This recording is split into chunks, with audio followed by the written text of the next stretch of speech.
Could Crash 4 already be headed to other consoles? Let's talk about it. Whoa!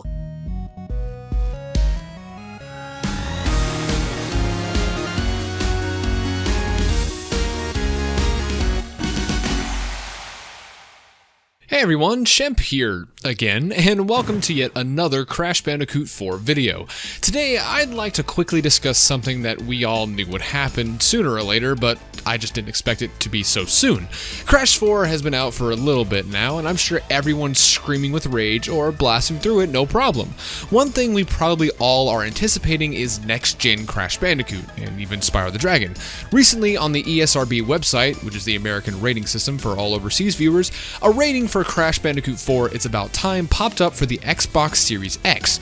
Now, this immediately makes me ask a few questions. First off, why only Xbox? Why is it a separate SKU number? Why is it popping up so soon? Well, to start, it's probably just the Xbox listing because maybe the PS5 version hasn't been finalized. Secondly, it being a separate SKU may indicate that we may be getting a specific version for the next-gen consoles, meaning a box for the Xbox Series X as well as the PS5, which means collecting for this game/series just made my wallet cry a little more. As for why it's popping up so soon, I mean, next gen hits in less than a month. We're extremely close to the next life cycle of the PlayStation and Xbox. Activision probably wants to get it out as close to launch as possible because launch and launch window games always sell the best. But what about next-gen upgrades? Now, that's a good point. See, other games like Spider-Man Miles Morales, Sackboy, Halo, etc. are all offering free upgrades from the soon-to-be last-gen versions to the next-gen versions, meaning you buy the PS4 version either digitally or physically, and you get a digital upgrade for free. Now, this is a publisher decision. Not every game will support this, 2K, so we may very well have to buy Crash 4 again depending on if Activision allows the free upgrade. Another thing to consider is cross-save compatibility. We learned that our PS4 saves for Marvel's Spider-Man won't transfer over to the PS5 remastered Spider-Man, but that's the only big game that I've seen say that. I can very easily see Activision allowing our saves to transfer over. So if we're going into next gen with Crash 4 possibly very soon, what will it offer? Knowing how the other games are working, I'm easily expecting Crash 4 on next gen to offer us 4K at 60 frames per second.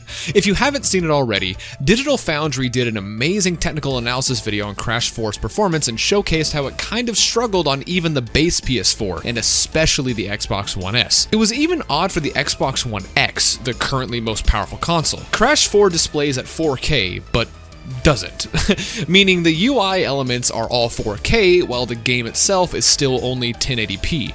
Very odd to say the least. I'll link the full video in the description so you can check it out for yourself. Now, next gen isn't the only topic in today's video. No, we actually may have some proof for a potential port to the Nintendo Switch. A user actually dove into the .ini file for Crash 4 and found some interesting details. For those of you who don't know, the .ini file is essentially just the settings file. You can open this up and change values for certain games to fit your needs. Anyways, in the Crash 4 .ini, there's actually a Nintendo Switch profile.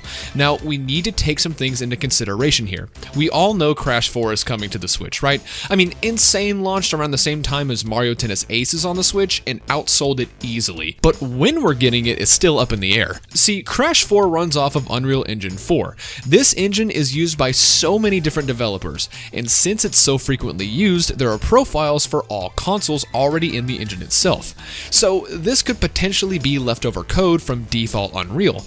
But if you scroll through this code, you'll actually see some things that say otherwise. Multiple times in the code, we can see the phrase copied from Falcon. For those of you who don't know, Falcon was the project name for Spyro Reignited, also done by Toys for Bob, who did the Switch port in-house. This phrase simply means that they borrowed some Switch optimization code from Spyro Reignited to get the base done for Crash 4 on Switch. Okay, so if this is real Crash 4 on Switch code, then we could actually get a good idea on how it's going to run. For example, it seems that Toys for Bob will be targeting 720p docked and portable with a dynamic resolution. Understandable for Switch. We can also expect most likely a 30 FPS target as well, just like Spyro. All of this is very interesting and I'd love to hear what you guys think. Will you be picking up Crash 4 again? Let me know in the comments below. Thank you so much to all those who not only support the channel, but myself and my family. Because of your contributions, I'm able to do this full time. If you'd like to support the channel, please consider clicking the join button or becoming a Patreon with the link in the description. I also live stream every Thursday and Friday at 7 p.m. Eastern Standard Time. Come on by and say hi. Again, thank you to everyone, and I'll see you guys in the next video and or live stream.